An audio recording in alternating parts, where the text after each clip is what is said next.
నమస్కారం. శుభదినం కార్యక్రమానికి స్వాగతం.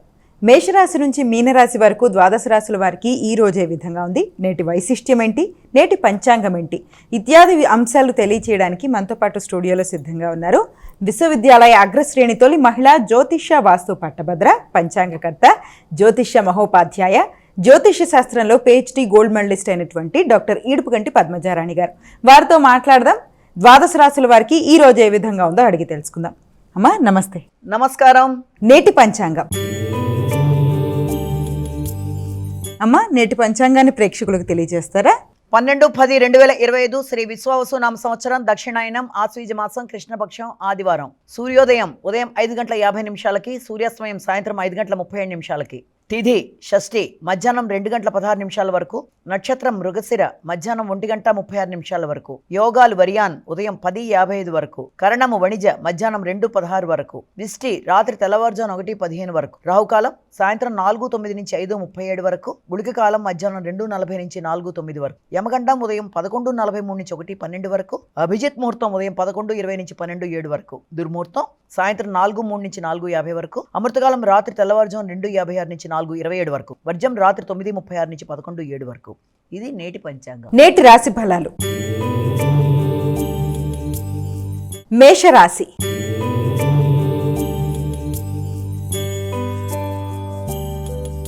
అమ్మా మేషరాశి వారికి ఎలా ఉంది ఈరోజు? మేషరాశి వారికి వ్యక్తుల సహకారం చాలా వరకు అనుకూలంగా ఉంటుంది. అనుకున్న సమయంలో అనుకున్న పనులను నిర్వర్తించడానికి ఎక్కువ జాగ్రత్తతో ముందుకు పెడతారు.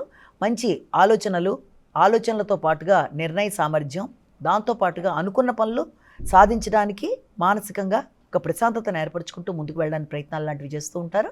అలాగే పెద్దల తోడ్పాటు కూడా వీళ్ళకి చక్కగా ఉంటుంది.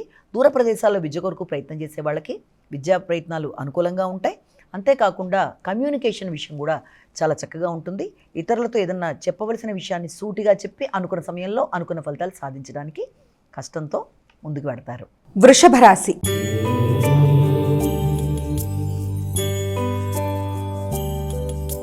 అమ్మా వృషభ రాశి వారికి ఎలా ఉంది ఈరోజు?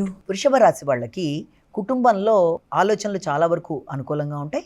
ముఖ్యంగా ఆర్థిక విషయాలు చాలా చక్కగా ఉంటాయి. కుటుంబ సభ్యులతో కలిపి కొన్ని కీలక నిర్ణయాలు తీసుకుంటారు. ముఖ్యంగా బంధుమిత్రులతో ఇబ్బందులు, ఎలాంటి సమస్యలు రాకుండా తగిన విధంగా జాగ్రత్తలు తీసుకునే విధంగా చూసుకుంటూ ముందుకు వెళ్ళాలి. రుణాలు ఏదన్నా ఉన్నా ఆ రుణాలు తీర్చుకోవడానికి చేసే ప్రయత్నాలు కూడా చాలా వరకు అనుకూలంగా ఉంటాయి.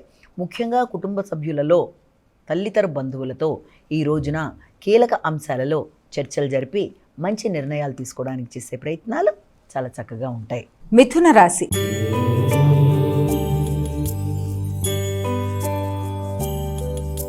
అమ్మా మిథున రాశి వారికి ఎలా ఉంది ఈరోజు? మిథున రాశి వారికి ఈ రోజున వ్యక్తిగత శ్రద్ధ, గౌరవం పెరుగుతాయి. సంఘంలో కీర్తి ప్రతిష్టలు పెంపొందించుకుంటారు. అంతేకాకుండా మంచి మైత్రి బంధాలు పెంపొందించుకుంటూ ముందుకు పెడతారు. స్నేహ సంబంధాల్లో గౌరవాన్ని, కీర్తి ప్రతిష్టల్ని పెంచుకుంటూ ముందుకు పెడతారు. ఆర్థిక విషయాలు అనుకూలంగా ఉంటాయి. సౌమ్యంగా, అందంగా మాట్లాడి అనుకున్న పనులని అనుకున్న సమయంలో చేసుకుంటూ ముందుకు పెడతారు. ఆర్థిక విషయాలు, అలాగే మానసిక ప్రశాంతత, అంతేకాకుండా ముఖ్యంగా వృత్తిపరమైన విషయాలలోనూ, కుటుంబపరమైన అంశాల్లోనూ, భాగస్వామి వ్యవహారాల్లోనూ అనుకూలమైన వాతావరణాన్ని సృష్టించుకుంటూ ముందుకు వెళ్ళడానికి చేసే కార్యక్రమాలు చాలా వరకు అనుకూలంగా ఉండే అవకాశం కనబడుతుంది. కర్కాటక రాశి.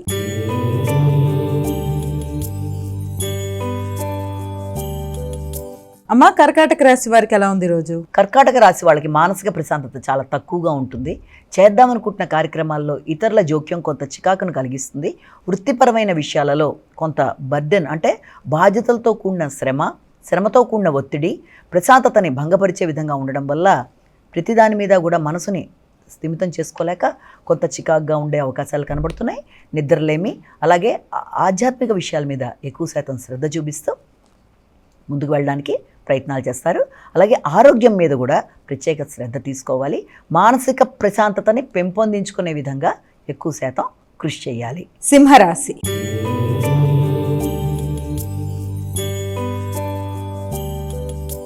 అమ్మ సింహరాశి వారికి ఎలా ఉంది ఈరోజు? సింహరాశి వాళ్ళ విషయాన్ని కనుక మనం తీసుకున్నట్లయితే సింహరాశి వాళ్ళకి అన్ని విషయాల్లోనూ ఆర్థిక విషయాలు కావచ్చు, ఆరోగ్య సంబంధమైన విషయాలు కావచ్చు, చిన్ననాటి మిత్రులతో మీ యొక్క ఆలోచనలు, వారితో మీరు షేర్ చేసుకునే మూమెంట్స్ అన్నీ కూడా చాలా వరకు అనుకూలంగా ఉంటాయి. ఆకస్మిక ధన రాబడి, అంతేకాకుండా సంతాన విషయాలు కానీ, పెట్టుబడికి సంబంధించిన విషయాలు కానీ, అలాగే స్థిరాస్తులకు సంబంధించిన విషయాల మీద కానీ చక్కగా దృష్టి కేటాయిస్తూ ముందుకెడతారు. అలాగే ఉన్నత స్థాయి వ్యక్తులతో పరిచయాలు, అంతేకాకుండా మానసిక ప్రశాంతత మొదలైన విషయాల మీద ఎక్కువ శాతం దృష్టి కేటాయిస్తారు. అలాగే దూర ప్రదేశాల్లో ఉండే వ్యక్తుల నుంచి మంచి సమాచారం మీ మనసుని చక్కగా ఉండేట్టుగా చేయడానికి అవకాశాలు కనబడుతున్నాయి. కన్యా రాశి.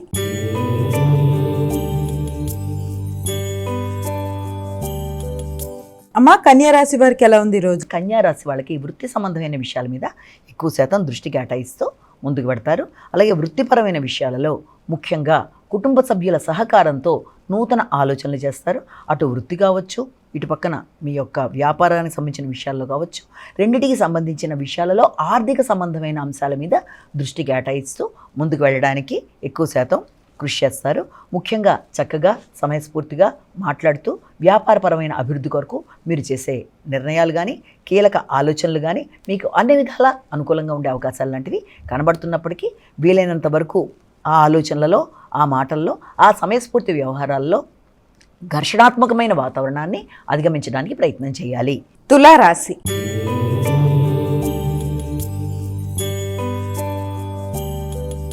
అమ్మా, తులారాశి వారికి ఎలా ఉంది ఈరోజు? తులారాశి వాళ్ళ విషయాన్ని కనుక మనం పరిగణలోకి తీసుకున్నట్లయితే తులారాశి వాళ్ళకి దూర ప్రదేశాల్లో ఉండే వ్యక్తుల యొక్క ఆశీస్సులు లభ్యమవుతాయి. ముఖ్యంగా తండ్రి సమానులైన పెద్దలతో అన్ని రకాలుగాను మీకు ఆశీస్సులు లభ్యమవడం అనేది, దాంతోపాటుగా ఆధ్యాత్మిక ఆలోచనలు, ఉన్నత విద్య కొరకు ప్రయత్నం చేసే వారికి ఉన్నత అవకాశాలు, అంతేకాకుండా ఆధ్యాత్మిక ఆలోచనలతో నూతన నిర్ణయాలు తీసుకునే అవకాశము, సామాజిక సేవ చేయడం అనేది, అలాగే పుణ్యబలాన్ని పెంచుకునే విధంగా ఎక్కువ శాతం కృషి చేస్తూ పుణ్య కార్యక్రమాల్లో పాల్గొనడానికి ప్రయత్నాలు చేస్తారు. వృత్తిపరమైన విషయాలలో ఆధ్యాత్మిక ఆలోచనలను జోడించి నూతన విధానంలో ముందుకు వెళ్ళడానికి చేసే ప్రయత్నాలు అనుకూలంగా ఉంటాయి. వృశ్చిక రాశి.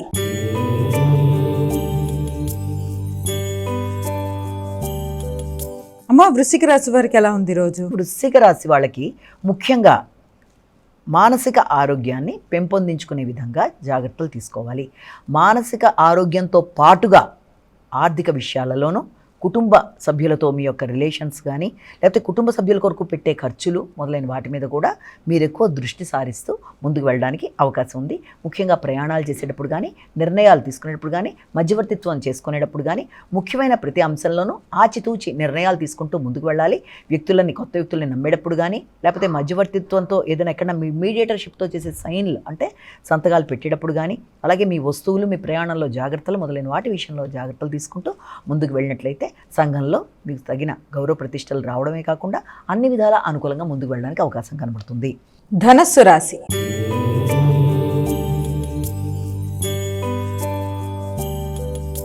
అమ్మా, ధనస్సు రాశి వారికి ఎలా ఉంది ఈరోజు? ధనస్సు రాశి వాళ్ళకి సాంఘికంగా ఉండే మైత్రి సంబంధాలు పెంపొందించుకుంటారు.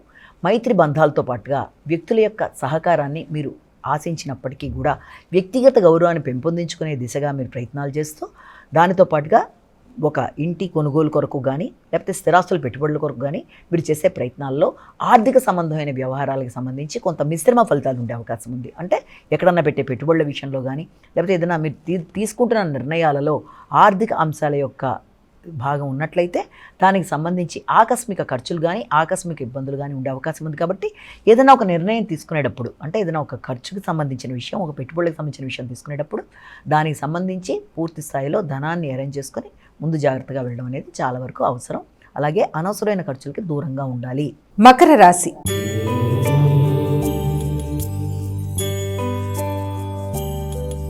అమ్మా, మకర రాశి వారికి ఎలా ఉంది ఈరోజు? మకర రాశి వాళ్ళ విషయం తీసుకున్నట్లయితే మకర రాశి వాళ్ళకి కృషిశీలత పెరుగుతుంది, నైపుణ్యాలు పెంచుకుంటారు. అలాగే సంఘంలో కీర్తి ప్రతిష్టలు పెంచుకునే విధంగా, ఇబ్బంది పెట్టే శత్రువులను అధిగమించే విధంగా ఆలోచనలు చేస్తూ ముందుకు పెడతారు.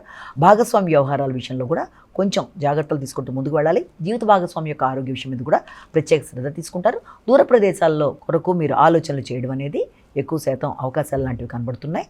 అంతేకాకుండా జీవిత భాగస్వామితో కలిసి దూర ప్రదేశాలకు వెళ్ళడానికి, విదేశీ వ్యవహారాలకు సంబంధించిన విషయాల్లోనూ, దూర ప్రదేశాల్లో ఉండే సంతానంతో డిస్కస్ చేయడానికి మొదలైన వాటికి అవకాశం ఉన్న రోజుగా దీన్ని మనం భావించవచ్చు. కుంభరాశి.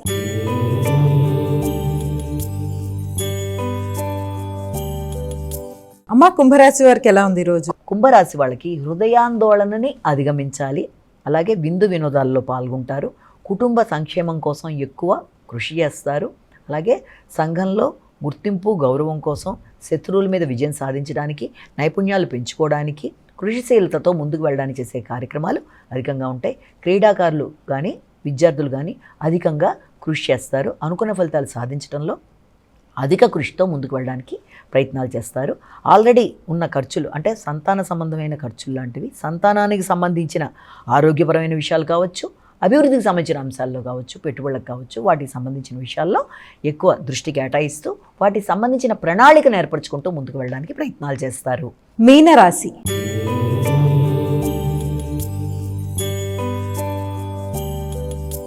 అమ్మా, చివరిదైన మీనరాశి వారికి ఏ విధంగా ఉంది రోజు? మీనరాశి వాళ్ళు కొత్త విషయాలు నేర్చుకోవడానికి, అలాగే ప్రాథమిక విద్యలో ఉండే వ్యక్తులకి విద్యాపరమైన విషయాల మీద ఒక అవగాహనకి, అంతేకాకుండా నూతన అంశాలు నేర్చుకోవడానికి అనుకూలమైన సమయంగా దీన్ని మనం పరిగణలోకి తీసుకోవచ్చు. అంతేకాకుండా ప్రయాణాలు చేసేవారికి కానీ, లేకపోతే సంతానం యొక్క విద్యకు సంబంధించి కొత్త ఆలోచనలు చేసేవారికి కానీ, సంతాన అభివృద్ధి కొరకు ఆలోచనలు చేసేవారికి కానీ ఇది కొంత ఎక్కువ కాన్సన్ట్రేట్ చేయవలసిన విషయంగా మనం చెప్పొచ్చు ఈ సమయాన్ని. అంతేకాకుండా విద్యార్థుల విద్యకు సంబంధించిన విషయాల్లో, రాత నైపుణ్యాలకు సంబంధించిన విషయాల్లో కొంత ఎక్కువ శాతం దృష్టి కేటాయించాలి. హైగ్రీవాయ నమః అనే మంత్రాన్ని పఠించడం వల్ల వాళ్ళకి జ్ఞాపక శక్తిని పెంపొందించుకుంటారు. రాత నైపుణ్యాలు పెంచుకోవాలి. అలాగే కేవలం వినడం మాత్రమే కాకుండా శ్రద్ధ పెంచుకుంటూ 1-4 సార్లు రాయడం బట్టి విన్నది కూడా గుర్తుండే అవకాశం ఉంటుంది కనుక ఆ విధంగా చేయాలి. కొత్త అంశాలు నేర్చుకోవడంలోనూ, హాస్టల్ వసతి కొరకు చేసే ప్రయత్నాల్లోనూ చాలా వరకు అనుకూలమైన మార్పులు ఉండే అవకాశాలు లాంటివి కనబడుతున్నాయి. అమ్మ, ద్వాదశ రాశుల వారు వారికి వారే సులభతరంగా చేసుకోగలిగే ఒక పరిహారాన్ని ఈ రోజు ప్రేక్షకులకు తెలియజేస్తారా? ద్వాదశ రాశుల వారికి పరిహారాన్ని గనక గమనించినట్లయితే, మేషరాశి నుంచి మీనరాశి వరకు 12 రాశుల వారికి కూడా ఈ రోజున ప్రతివారు తమ తమ వ్యక్తిగత దైవాన్ని ప్రార్థించుకుంటూ ముందుకు వెళ్ళడం ఒక విధానం అయితే, దాంతోపాటుగా మీకు సమయము, అవకాశము, ఆసక్తి అన్నీ ఉన్నట్లయితే తప్పనిసరిగా ఈ రోజున మనకి ప్రత్యక్ష భగవానుడు కనబడుతున్న సూర్యనారాయణ స్వామికి సంబంధించిన ఆరాధన అనేది చాలా చాలా మంచిది కనుక వీలైతే తప్పనిసరిగా ఈ రోజున సూర్య నమస్కారాలు కానీ, లేకపోతే ఆదిత్య హృదయం పారాయణ చేయడం, లేకపోతే ఆదిత్య హృదయం వినడం, అంతేకాకుండా సూర్యుడికి సంబంధించిన నమస్కారంతో పాటుగా మీరు అవకాశం ఉన్నట్లయితే నవగ్రహ దేవాలయ సందర్శన కూడా ఏది అవకాశం ఉంటే దానికి మీరు చేసుకున్నట్లయితే చాలా వరకు అనుకూలంగా ఉంటుంది. ఎందుకంటే సూర్యుడు అనే భగవంతుడు మనకి, సూర్యుడు భాస్కరాదిచ్చేత అంటే ఆరోగ్యానికి కారకుడు, ప్రత్యక్ష భగవానుడు. ఆయన గనక మనం ఎప్పుడైతే ఈ రకంగా చేస్తామో, ఆదిత్య హృదయం లాంటిది వింటామో, శత్రువుల మీద విజయాన్ని సాధించడానికి, అన్ని రకాలుగా ముందుకు వెళ్ళడానికి, కృషిశీలతలు పెంచుకోవడానికి అన్నిటికీ అవకాశం ఉండేదానిగా చెప్తారు. కాబట్టి తప్పనిసరిగా ఆదిత్య హృదయ పారాయణ చేసుకోగలిగితే చేసుకుంటారు, లేకపోతే విన్నా కూడా చాలా చాలా మంచి ఫలితాలు కనుక వీలైనంత వరకు దాన్ని చేసుకుంటూ ముందుకు వెళ్ళినట్లయితే అనుకూలంగా ఉంటుంది. నేటి వైశిష్ట్యం. అమ్మ, నేటి వైశిష్ట్యాన్ని ప్రేక్షకులకు తెలియజేస్తారా? ఇవాల్టి నేటి వైశిష్యంలో భాగంగా ఇవాళ మనం ఒక చక్కటి మోటివేషనల్ స్టోరీ వినడానికి తెలుసుకుందాం. సాధారణంగా మనలో చాలామంది ఏంటంటే చాలా రకాలైన మెమరీస్ ప్రతి మనిషి జీవితంలోనూ జ్ఞాపకాలు అనే దానికి చాలా పెద్దపీట. అంటే జ్ఞాపకాలు, మెమరీస్ అనేవి లేని వ్యక్తులు అనేవాళ్ళు సాధారణంగా ఎక్కడ ఉండరు. సర్వసాధారణంగా జ్ఞాపకాలు అనేవి ఒక జీవితం అనే కొమ్మకి ఆలంబనగా చెప్తాం. కాబట్టి ఆ రకమైన జ్ఞాపకాలలో కొన్ని పాస్ట్లోవి జరిగినవి, లేకపోతే కొన్ని మంచి ఉంటాయి, కొన్ని ఇబ్బంది పెట్టే ఉంటాయి. ఇలాంటి వాటిని వ్యక్తులు క్యారీ చేస్తూ ముందుకు పెడతారు. అలా చేస్తూ వెళ్ళడం బట్టి ఎలాంటి ఫలితాలు ఉంటాయన్న దానికి సంబంధించి మనం ఒక బర్డ్కి సంబంధించి, అంటే ఒక పక్షికి సంబంధించి వాటన్నిటినీ కూడా ఆ మెమరీస్ని క్యారీ చేస్తూ వెళ్ళిన ఒకానొక బర్డ్, దానికి ఎదురైన అనుభవం మొదలైన దాని దగ్గర నుంచి మనం ఏం తెలుసుకోబోతున్నాం అంటే ఈ యొక్క జ్ఞాపకాలను క్యారీ చేయడం బట్టి పాస్ట్లో అన్న దాని గురించి ఇప్పుడు ఒక చిన్న కథ ఆ బర్డ్కి తెలుసుకుందాం. అయితే ఒకానొక ప్రదేశంలో ఒక చాలా చక్కటి ఒక పక్షి ఉంటుంది. చాలా చిన్నగా, చాలా చక్కగా, చాలా బాగుంటుంది అనమాట పక్షి. అది చాలా, దానికి మనసు చాలా చాలా మంచిది, అది చాలా తెలివైంది, చాలా చక్కగా ఉంటుంది. అది ఎప్పుడు కూడా ఏం చేస్తూ ఉంటుందంటే దానికి జ్ఞాపక శక్తి కూడా ఎక్కువ. ఇక్కడ ఈ పక్షిలో ఉండే విచిత్రమైన విషయం ఏంటంటే చాలా అది మృదువైన మనస్తత్వం, చాలా చక్కటి మానసిక ప్రశాంతతతో ఉంటూ దానికి అన్ని ఆలోచనలు ఎక్కువ, అన్నిటినీ కూడా గమనిస్తూ ఉంటుంది. అందరి మీద దయాదాక్షిణ్యాలు ఎక్కువగా ఉంటాయి దానికి. ప్రతిదాన్ని కూడా చాలా సావధానంగా చూస్తూ చాలా చక్కగా ఉంటూ అది దానికి ప్రతిదీ కూడా గుర్తుపెట్టుకుంటూ ఉంటుంది అనమాట. ప్రతి చిన్న విషయాన్ని చూసి గుర్తుపెట్టుకుంటుంది.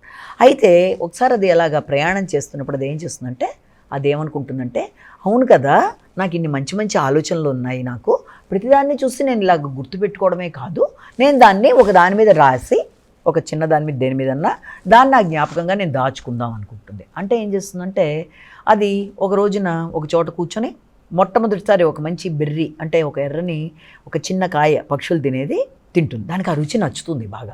అయ్యో ఇంత బాగుంది కదా ఈ రుచి అని చెప్పి ఏం చేస్తుంటే, అక్కడ కింద నుంచి చిన్ని రాయి, గులకరాయి లాంటివి తీసుకొని దాంతోపాటుగా దాని దగ్గర ఉండే దాని యొక్క శరీరం నుంచి ఒక ఇది క్లిక్ చేసి దాని మీద రాస్తుంది అనమాట. ఇవాళ నేను ఇది తిన్నాను, చాలా బాగుంది అంటే ఒక దానికి ఎదురైన అనుభవం అనమాట. ఆ ఎక్స్పీరియన్స్తో చాలా మెమరీని అక్కడ రాసుకుంటుంది. రాసుకుని ఏం చేస్తుంది, ఓ చక్కటి టీనీ బ్యాగ్, ఓ చక్కటి చిన్న బ్యాగ్ లాంటి దాంట్లో అది వేస్తుంది. ఇది రాసిన చిన్ని రాయి మీద రాసింది కదా, అది దాంట్లో వేసుకొని మళ్ళీ కొంచెం సేపటికి ఎగురుకుంటూ వెళుతుంది. ఇంకో చోట ఒక కొమ్మ మీద కూర్చుంటుంది. కూర్చున్నాక ఆ రోజున దాని మీద వర్షం పడుతుందన్నమాట. వర్షం యొక్క చిన్ని రెయిన్ డ్రాప్స్ దాని మీద పడినప్పుడు దానికి ఒక రకమైన పులకరింతలా అనిపిస్తుంది, చాలా ఆనందపడుతుంది. ఓ ఇది ఇంత బాగుంటుందా ఇది అని చెప్పి దాన్ని కూడా ఒక మెమరీలా రాస్తుంది. ఇవాళ వర్షం అనేది చినుకు నా మీద పడింది, చాలా బాగుంది, ఇలాగా అది రాస్తుంది. మళ్ళీ ఇంకొంత దూరం ప్రయాణం చేశాక సాటి పక్షులతో దానికి కొంచెం వైరం వస్తుందన్నమాట. అంటే ఇంకో పక్షి దాంతో ఫైట్ చేస్తుందన్నమాట. అది దాన్ని ఫీల్ అవుతుంది. అంటే ఇక్కడ పాపం కొంచెం బాధపడుతుంది అన్నమాట. ఈ పక్షి చిన్నబుచ్చుకుంటుంది. చిన్నబుచ్చుకుని ఏం చేస్తాను, మళ్ళీ ఇంకో చిన్న రాయి తీసుకుని దాని మీద నేను ఇవాళ దీంతో ఫైట్ చేశాను అని ఇంకో చిన్ని రాయి తీసుకుని దాన్ని కూడా వెనకాల ఒక చిన్న బ్యాగ్ తయారు చేసింది కదా, ఆ బ్యాగ్లో దాంట్లో వేస్తుంది. అంటే ఇక్కడ ఆల్రెడీ ఏ 3 మెమరీస్ వేసుకుంది, అది తిన్న ఫ్రూటు, వర్షపు యొక్క అనుభూతి, అలాగే స్నేహితులతో దానికి ఉన్న వైరం, 3 రకాలైన అనుభూతుల్ని అందులో వేసుకుంది. ఇలాగా అయిపోయిన తర్వాత ఏం చేసింది, భుజం మీద వేసుకున్న ఆ బ్యాగ్ని అలా మళ్ళీ ఎగురుకుంటూ వెళ్ళడం మొదలుపెట్టింది. అలా దానికి ఎక్కడ ఏ అనుభవం ఎదురైనా, మంచి కావచ్చు చెడు కావచ్చు, దేన్నైనా సరే అందులో చిన్న స్టోన్ మీద రాయడం, దాన్ని అది క్యారీ చేసుకుంటూ వెళ్ళిపోవడం, ఇలా తీసుకెడుతూ ఉండేదన్నమాట. ఇలా పెడుతుంటే కొన్నాళ్ళకి అది ఎక్కువ దాని అనుభవాలతోనూ అనుభూతులతోనూ దానికి అయిన మెమరీస్లో అది బరువు కూడా పెరుగుతుంది. ఏది ఆ యొక్క బ్యాగ్ ఎక్కువ రాళ్ళన్నీ అయినవన్నీ వేసింది కదా, అది చాలా గర్వంగా ఫీల్ అవుతుంది అనమాట. నేను గాంగా ఇన్ని రకాలైన మెమరీస్ని నేను క్యారీ చేస్తున్నాను కదా అని చాలా ఉత్సాహపడుతుంది ఆ పక్షి. అలా పెడుతుంటే కొన్నాటికి దాని బరువు కంటే కూడా దాని యొక్క ఎగరడానికి కూడా శక్తి సరిపోనంత వరకు బరువు పెరిగిపోతుంది ఆ యొక్క బ్యాగ్, అంటే ఆ రాళ్లతో. అదేం చేస్తుంటే ఒక కొమ్మ మీద భారంగా కూర్చుంటుంది. ఈ లోపల అట్నుంచి ఒక చక్కటి ఆలోచనలు కానీ ఒక జ్ఞాని అయిన ఒక ముని లాంటి వ్యక్తి పెడుతూ అక్కడ ఉండే ఆ పక్షిని చూసి, ఏంటిది నువ్వేంటి ఇదేదో ఎగురుతున్నావు కానీ అంత బలంగా ఎగరలేకపోతున్నావు, నువ్వు అదేంటి అంత బరువును వెనకాల పెట్టుకున్నావు ఏంటి అదంతా అని అడుగుతాడు. అంటే అది చాలా ప్రౌడ్గా గర్వంగా, అవన్నీ నా మెమరీస్, నాకు ఎదురైన అనుభూతులు, నాకు ఎదురైన ప్రతి చిన్నది కూడా నేను మర్చిపోకూడదని దాని మీద రాస్తున్నాను. నేను అది రాసిన దాంతో ఏంటంటే అవి నాతో పాటు నేను క్యారీ చేసుకుంటూ వెడుతున్నాను, నాకు ఎదురైన అనుభవాలు అనమాట అవన్నీ అంటారు. అంటే అతను అంటాడు, అయ్యో అదేంటి, అది ఆ బరువు ఎక్కువైపోతే నువ్వు పడిపోతావు, ఏదైనా అయిపోతావు కదా, అలా కాదు, మెమరీస్ నుంచి మనం ఏదైనా తెలుసుకోవాలి తప్ప పాస్ట్లో అయిపోయినవన్నీ నువ్వు పట్టుకొని ఎగురుతూ పెడితే నీకు అది ఇబ్బంది కదా, మెమరీస్ అనేవి గైడ్ చేయాలి తప్ప నువ్వు అవన్నీ పట్టుకొని ఎగిరితే నీకు ఇబ్బంది కాదా అంటాడు. సరే అని చెప్పి అది విన్నట్టుగా వినేసి ఆయన చెప్పిన దాన్ని పట్టించుకోకుండా మళ్ళీ అలాగే భుజం మీద అంత బరువు వేసుకుని మళ్ళీ ఎగురుతూ పెడుతూ ఉంటుంది. అయినా ఇంకా రాను బరువు పెరిగిపోతూ ఉంటుంది, ఇదేమో చిన్నగా ఉంటుంది. ఇక ఎక్కువైపోయాయి దాని మెమరీస్ కూడాను. ఇంకా ఎక్కువైపోయేప్పటికి ఏం చేస్తుంది, ఒకసారి ఇలాగే ఎగురుతూ పెడుతుంటే పెద్ద థండర్ స్టార్మ్ లాగా ఓ పెద్ద తుఫాను గాలివానలో వచ్చేప్పుడు పాపం అది ఏం చేస్తుందంటే ఆ యొక్క చెట్టు కొమ్మ మీదన్నా కూర్చుందాం అనుకుంటుంది, కానీ కూర్చోలేదే, ఆ వర్షానికి చెట్టు కొమ్మలు కూడా విరిగిపోతున్నాయి. పాపం అది ఏం చేస్తుందంటే ఈ బరువైన బ్యాగ్ని పడేయలేదు, తను ఎక్కడా కూర్చోలేదు. ఈ లోపల పెద్ద వర్షానికి అసలే డెలికేట్గా ఉంటుంది కదా పాపం ఇది కింద పడిపోతుంది. దీని మీద వెనక నుంచి ఉండే ఆ బ్యాగ్ కూడా పడిపోయి పాపం ఇదైపోతుంది అన్నమాట, మొత్తానికి డిస్ట్రాయ్ అయిపోతుంది పాపం అది. అంటే ఇంకా అది లేకుండా అయిపోతుంది అన్నమాట పక్షి. వర్షానికి, ఆ రకమైన థండర్ స్టార్మ్కి, ఆ రాళ్ల బరువుకి పాపం అది ఇదైపోతుంది. మరునాడు అట్నుంచి ఎడుతున్న మళ్ళీ వస్తాడు అజ్ఞాని. అయ్యో అని చెప్పి దాని పక్కన కూర్చుని దాన్ని చూసి చాలా బాధపడతాడు. ఆయనకి చాలా పిటీగా అనిపిస్తుంది. కళ్ళమన్నీళ్ళు పెట్టుకుంటాడు. అయ్యో దీనికి ఇంత చెప్పానే, నా మాట వినలేదు, ఇవన్నీ తీసుకొని ప్రయాణం చేయొద్దని చెప్పాను కదా, అయినా ఇది ఇలా చేసింది, దీనివల్ల ఎంత ఇబ్బంది పడింది. ఎప్పుడు కూడా ఆ రకమైన మెమరీస్లో జ్ఞాపకాన్ని మాత్రమే తెలుసుకొని దాంట్లోంచి మనం ఫ్యూచర్లో ఎలా ఉండాలన్న జాగ్రత్తగా గైడెన్స్గా తీసుకోవాలి. కానీ అది ప్రతిదీ కూడా దీని మీద రాయడం ఏమిటి, ఇదంతా రాళ్ళు పట్టుకొని తిరగడం ఏమిటి, ఇది ఇలా అయిపోవడం ఏంటి, దీని జీవితం ఇలా అయిపోయింది కదా అని చాలా బాధపడతాడు ఆమెని. అయితే ఇప్పుడు ఈ కథ బట్టి మనం ఏం తెలుసుకోవాలి అంటే, జీవితంలో మెమరీస్ లేని వాళ్ళు ఎవరు ఉండరు. ప్రతి మెమరీని దాంట్లో మంచి ఉంటుంది, చెడు ఉంటుంది. కొన్నిసార్లు చాలా హ్యాపీ మెమరీస్ అనుకున్నవి కూడాను మనం కొన్నిసార్లు అదే హ్యాపీ మెమరీ గురించి కూడా కొన్నిసార్లు బాధపడతాం. ఎందుకంటే మళ్ళీ ఆ హ్యాపీ మెమరీ తిరిగి రాదు కదా. అరే మనం ఇష్టమైన మన స్నేహితుడితో గడిపాము అనుకుని చాలాసార్లు మళ్ళీ ఆ మూమెంట్స్ కావాలని కోరుకుంటే రాకపోవడం కూడా బాధే కదా. అలాగే జీవితంలో మనతో ఎంతోమంది బాధ పెట్టేవాళ్ళు ఉంటారు, ఇబ్బంది పెట్టేవాళ్ళు ఉంటారు. మనకి వాళ్ళ మీద కోపం ఉంటుంది, గ్రెడ్జెస్ ఏర్పడతాయి, వాళ్ళ మీద ఫైటింగ్ టెంపర్మెంట్ ఏర్పడుతుంది. జీవితంలో ఎదురైన అనేక రకాలైన సమస్యలు ఉంటాయి, జీవితంలో ఎదుగుదల లేకుండా పడిపోయిన సందర్భాలు ఉంటాయి. అలా ప్రతి విషయాన్ని మైండ్లోనే పెట్టుకొని దాన్ని క్యారీ చేసుకుంటూ వెళ్తుంటే ఫ్యూచర్లో ఎదుగుదల అనేది మనిషికి ఉండడం అనేది చాలా కష్టం. అంటే ఈ కథలో మనం నేర్చుకోవాల్సింది ఏంటంటే, ఆ పక్షి ఏ రాళ్ళనైతే తన వీపు మీద తను మోస్తూ తన మీద ఏం రాసుకొని తను మెమరీస్ అనుకుని వెళ్ళిందో, ఆ మెమరీస్ నథింగ్ బట్ మన జీవితంలో మనకు ఎదురవుతున్న మన మెమరీస్ కూడా. ఆ రాళ్ళు ఏంటంటే మనకు ఎదురైన గుడ్ అండ్ బ్యాడ్ ఎక్స్పీరియన్సెస్. అలాంటి ఆ పక్షి మన జీవితానికి ఇండికేషను. మనం కూడా జీవితంలో ఎన్నోసార్లు ఎదురవుతున్న అనుభవాల్ని మర్చిపోలేక ప్రతి దాన్ని కూడా మనం మైండ్లో పెట్టుకోవడమే కాకుండా అన్ని రకాలుగా దాంట్లోనే ఉండిపోవడం, దాంట్లోంచి బయటికి రాపోవడం వల్ల చాలా రకాలైన ఇబ్బందులు అనేవి ఏర్పడతాయి. కాబట్టి ప్రతి అనుభవం నుంచి, అంటే అది మంచి కావచ్చు, చెడు కావచ్చు, అది మనకు ఒక గుణపాఠంలాగా, ఒక ఎక్స్పీరియన్స్ నుంచి ఒక టీచింగ్ లాగా మనం నేర్చుకొని ఎలా ఉండకూడదు, ఎలా ఉంటే మనకు ఆ రకమైన బ్యాడ్ ఎక్స్పీరియన్స్ నుంచి మనం బయటపడగలం అన్న విషయాన్ని మాత్రమే తీసుకోవాలి. కానీ ప్రతి మెమరీని మన దగ్గర పెట్టుకోవడం బట్టి మైండ్ అంతా కూడా అదే ఉండిపోవడం వల్ల మనిషి ఎదుగుదలకది ఒక పెద్ద స్ట్రోమ్ అవుతుంది. కాబట్టి ప్రతి వ్యక్తి తెలుసుకోవాల్సింది ఏంటి అంటే, జీవితంలో ఎదురవుతున్న ఏ రకమైన దానికైనా సరే, మంచి అయినా చెడైనా, కష్టమైనా సుఖమైనా, ఏ రకమైన మెమరీ అయినా దాన్ని ఎప్పటికప్పుడు మనం మైండ్లోంచి తీసేసుకుని వెళ్ళిపోకపోతే, మైండ్ని ఖాళీ చేసుకోకపోతే జీవితంలో ఎదుగుదల అనే విషయంలో అది ఖచ్చితంగా ఆటంకం అయ్యి మనిషి మీద మనిషికి ఒక నమ్మకం అనేది తగ్గిపోయి అదే బ్యాడ్ మెమరీ మైండ్లో అదే పనిగా తిరుగుతూ ఉండడం బట్టి మళ్ళీ ఆ వ్యక్తుల్ని చూసినా, ఆ వాతావరణాన్ని చూసినా, ఆ పరిస్థితులను చూసినా మళ్ళీ అదే రకమైన విషయాన్ని రిపీట్ చేసుకునే పరిస్థితులు అనేవి ఏర్పడి నీ ఆరోగ్యం, మెంటల్ టెన్షను, మానసిక ఆరోగ్యం అన్నీ తగ్గిపోతాయి. కాబట్టి ఈ బర్డెన్, ఈ స్టోన్స్ అనే ఒక మూటని జ్ఞాపకాలతో తీసుకెళ్ళిన ఆ పక్షిలా కాకుండా దానిలోంచి మనం ఏ రకంగా జాగ్రత్త పడి మనం ముందుకెళ్ళాలన్నట్టుగా ముందుకు వెళ్ళినట్లయితే తప్పనిసరిగా అన్ని విధాలుగా కూడా ప్రతి మెమరీలోంచి ఎక్స్పీరియన్స్ నేర్చుకోవాలి తప్ప దాన్ని ఆ వెయిట్తో మనం కుంగిపోకూడదు. ఎప్పుడైనా సరే దాని వెయిట్ అనేది ఎప్పుడైతే మోసుకుంటూ మనం పెడతామో బర్డెన్స్గా అది మిగిలిపోకూడదు. మనకి ఫ్రీ మైండ్ ఏర్పడేట్టు ఉండాలి. ఒక విషయం నుంచి ఒక లెసన్ నేర్చుకోవాలి తప్ప అది మనని డౌన్ఫాల్ చేసేట్టు ఉండకూడదు. ఈ పక్షి కథలో ఎప్పుడైతే రాళ్లతో డౌన్ఫాల్ అయిపోయిందో అలా అవ్వకూడదు. మెమరీ నుంచి నేర్చుకో, దాన్ని ఉపయోగించుకో, అంతేగాని మెమరీని బర్డెన్ చేసుకొని లైఫ్ని ఇబ్బంది పెట్టుకోకూడదన్నది ఈ చిన్ని పక్షి మనకి నేర్పించింది. నమస్కారం. ఇది ఈనాటి మన శుభదినం కార్యక్రమం. మరో కార్యక్రమంతో మళ్ళీ కలుసుకుందాం. అంతవరకు సెలవు. నమస్కారం.